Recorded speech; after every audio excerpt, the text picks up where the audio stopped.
ہمارے پاس اپنے اندرونی اور ریجنل سیکیورٹی کے مسائل بہت زیادہ ہیں. ہمیں مڈل ایسٹ کے اس بہت بڑے بہت گمبھیر مسئلے میں الجھنے سے پرہیز کرنا چاہیے. غزہ ایک ایسا علاقہ ہے، فلسطین ایک ایسا علاقہ ہے جس کے چاروں طرف اسرائیل ہے. جی ہاں، آپ اسرائیل سے گزرے بغیر کسی بھی صورت غزہ میں یا فلسطین میں داخل نہیں ہو سکتے. اب فلسطین کے چاروں طرف اسرائیل ہے. کوئی آپشن نہیں ہے آپ کے پاس کہ آپ وہاں داخل ہوں اسرائیل سے پوچھے بغیر.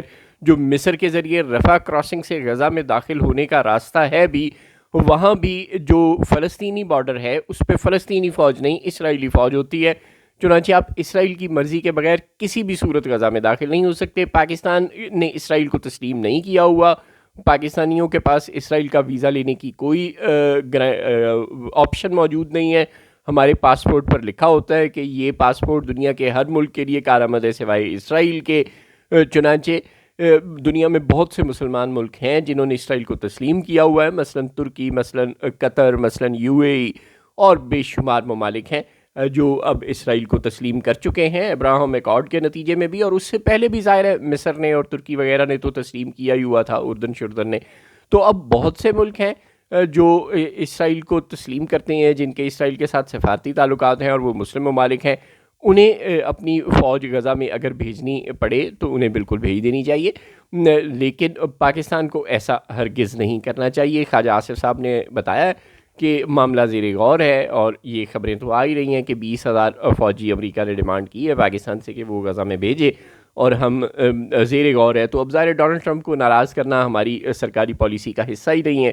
چنانچہ جو ٹرمپ کہتا ہے ہم وہ کرتے ہیں، اور اس بات کے غالب امکانات پیدا ہوتے جا رہے ہیں کہ ہم فلسطین اپنی فوج بھیجنے کے لیے تیار ہو جائیں گے. اس وقت جو گند اسرائیل ڈال کے گیا ہے اس کو وہاں جا کر ہماری فوج صاف کرے گی تو یہ ایک ہورناک سچویشن ہو جائے گی. لوگ جذباتی ہوں گے، وہ ملبے کے ڈھیروں کے قریب آئے گی. وہاں بے شمار لاشیں ہیں اور گل سڑ چکی ہیں، اور ہماری فوج انہیں پرے دھکیلے گی. پھر اسرائیلی وہاں پر بمباری کر دیتے ہیں، کسی بھی وقت، کسی بھی لمحے، کسی بھی جگہ ہمارے فوجی جوان اس بمباری میں شہید ہو سکتے ہیں. پھر ہم جواباً کیا کریں گے؟ یہ ایک بہت پیچیدہ، بہت ہولناک مسئلہ ہے. لسانس بھی آہستہ کے نازک ہے، بہت کام آفاق کی اس کارگہ شیشہ گری کا. بالکل بالکل پاکستان کو اپنی فوج نہیں بھیجنی چاہیے. خواجہ صاحب پتہ نہیں یہ مہم جوئی کرنے کا اعلان تو کر رہے ہیں ڈونلڈ ٹرمپ کی آشیرواد پر یا ڈونلڈ ٹرمپ کے حکم پر. پاکستانی حکام اپنے آپ کو اس قدر مجبور پا رہے ہیں کہ وہ کہہ رہے ہیں کہ ہمیں غزہ میں فوج بھیجنے پر غور کر رہے ہیں، مگر دعا ہے ہماری کہ اس کا نتیجہ نہ میں ہی نکلے.